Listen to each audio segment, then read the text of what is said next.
Shalom. Tema firman Tuhan hari ini, Tuhan mencari orang yang menyesali kesalahannya.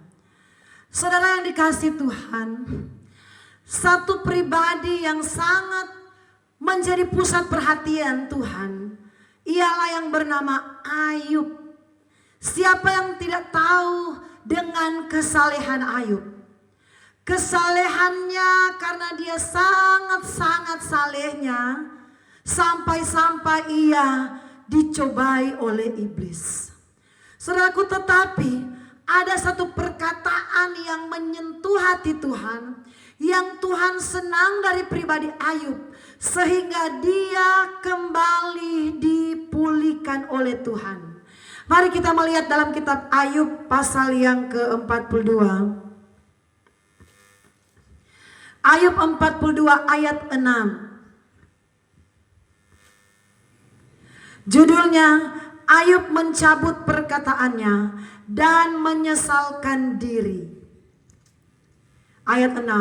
Oleh sebab itu aku mencabut perkataanku, dan dengan menyesal aku duduk dalam debu dan abu. Saudaraku, kalau kita melihat Ayub pasal 42 ini, tinggal masuk di ayat yang ke-7, di situ ada judul keadaan Ayub dipulihkan. Jadi ternyata sebelum keadaan Ayub dipulihkan oleh Tuhan, sebelum ekonominya kembali dipulihkan Tuhan, kambing domanya yang habis dikembalikan dipulihkan oleh Tuhan berlimpah-limpah. Ada satu sikap hidup yang Ayub tunjukkan kepada Tuhan. Apa itu, saudaraku? Dari judulnya saja yang kita baca tadi, ayat 42 judulnya, Ayub mencabut perkataannya dan menyesalkan diri. Saudaraku, banyak orang tidak mau mengkoreksi diri. Ketika mereka sudah salah dalam berucap, ketika mereka sudah salah dalam bersikap, ketika sudah salah dalam bertindak, kata-kata penyesalan itu tidak muncul dari orang percaya. Mereka anggap acuh, cuek, biar sudah bikin dosa, cuek aja lagi. Biar sudah berkata-kata yang salah, cuek aja lagi. Biar sudah bertindak yang menyakiti Tuhan, cuek aja lagi.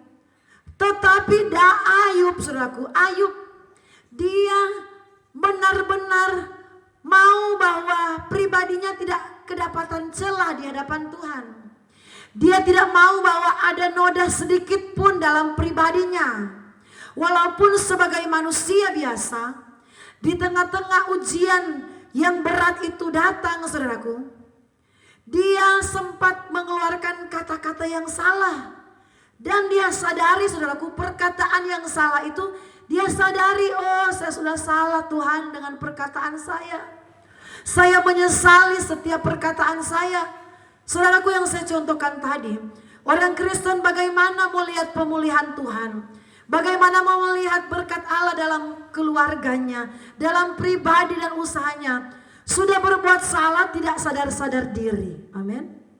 Sudah berkata-kata kotor, anggap itu biasa, saudaraku. Sudah berkata-kata maki-makian, saudaraku, anggap itu ya biasa-biasa saja, bukan dosa.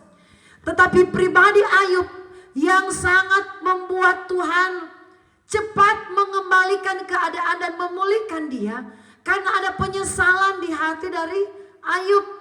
Ayat yang pokok yang kita baca tadi. Oleh sebab itu aku mencabut perkataanku, dan dengan menyesal aku duduk dalam debu dan abu. Saudaraku, kata-kata sia-sia yang kita keluarkan, kita harus rubah, saudaraku. Setiap perkataan kita yang menyakiti orang lain, rubah, saudaraku. Setiap perkataan, apalagi itu yang menyakiti Tuhan, apalagi perkataan itu yang membuat Tuhan tersakiti oleh perkataan kita. Orang Kristen harus punya budaya untuk menyesali perkataannya dan perbuatannya. Lewat apa? Lewat kita minta ampun kepada Tuhan. Amin. kita minta ampun kepada Tuhan, Ayub dia berkata, oleh sebab itu aku mencabut perkataanku, dan dengan menyesal aku duduk dalam debu dan abu. Dia menyesali, saudaraku. Bukan dia sesali keadaannya, saudaraku, yang mengalami sakit, saudaraku. Badannya harus saudaraku, menyakitkan sekali, saudaraku. Atau dia menyesali keadaannya, anak-anaknya habis, kekayaannya habis. Tidak. Yang dia sesali ialah perkataannya yang pernah bersalah di hadapan Tuhan. Sebagai manusia ketika mengalami keadaan yang seperti yang Ayub alami, pasti ada saat tertentu, saudaraku, perkataan yang mungkin sudah keliru, perkataan yang mungkin salah. Orang bilang tidak sengaja, saudaraku, keceplosan. Tetapi Ayub, walaupun itu tidak sengaja, Ayub perkatakan kepada Tuhan. Tetapi Ayub cepat-cepat minta ampun dengan Tuhan. Ayub cepat-cepat menyesali perkataannya. Saudara, kalau kita mau melihat pemulihan Tuhan, kalau kita mau melihat bagaimana Allah mengembalikan segala sesuatu yang pernah hilang dalam hidup kita, Tuhan mengganti kembali banyak hal yang sudah tidak kita miliki, Tuhan kembalikan. Mari kita belajar menyesali pelanggaran-pelanggaran kita. Kita menyesal banyak waktu telah kita gunakan di hal-hal yang sia-sia. Kita menyesal, setiap hari kita tidak ada kata-kata ucapan syukur kepada Tuhan. Waktu yang kita lalui adalah waktu yang kita sia-siakan. Sesali hal-hal yang demikian. Sesali kita hanya sibuk dengan urusan kita.